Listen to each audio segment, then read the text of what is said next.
السلام علیکم، میں ہوں آپ کا میزبان ڈاکٹر وکیم قاری سید قمر رضا۔ آپ دیکھ رہے ہیں زمزم ڈیجیٹل پی کے۔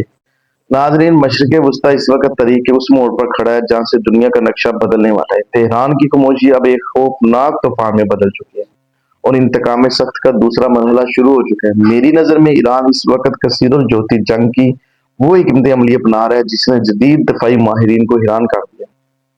ایران نے دشمن کو محض ایک محاذ پر نہیں الجھایا بلکہ لبنان، یمن اور عراق سے بیک وقت حملے کر کے دشمن کی توجہ اور طاقت کو تقسیم کر دیا ہے۔ ایران کا اصل ہتھیار اس کے شاہد ڈرونز ہیں جو دشمن کے اربوں ڈالر کے آئرن ڈوم نظام کو نہ صرف تکا رہے ہیں بلکہ اسے معاشی طور پر بھی مفلوج کر رہے ہیں۔ یہ ایک ایسی جنگ ہے جو جدید ٹیکنالوجی کے ساتھ ساتھ اعصاب کا بڑا امتحان ہے۔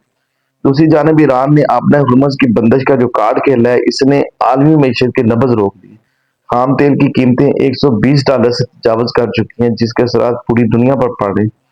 روس اور چین کی خاموش حمایت نے ایران کے پلڑے کو بھاری کر دیا جبکہ پاکستان اس وقت نہایت محتاط سفارتکاری کے ذریعے خطے کو بڑی تباہی سے بچانے کی کوشش کر رہے ہیں۔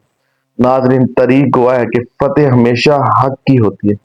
قرآن کریم میں اللہ رب العزت کا ارشاد ہے اذن للذین یقاتلون بانہم ظلموا وان اللہ علی نصرہم لقدیر۔ ترجمہ، اجازت دی گئی ان لوگوں کو جس سے جنگ کی جا رہی ہے اس لیے کہ ان پر ظلم ہوا اور بے شک اللہ ان کی مدد کرنے پر پوری قدرت رکھتا ہے۔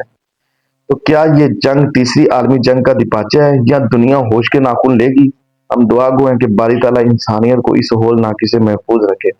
مجھے یعنی اپنے میزبان ڈاکٹر وکیم قاری سید قمر رضا کو اجازت دیجیے۔ اللہ حافظ۔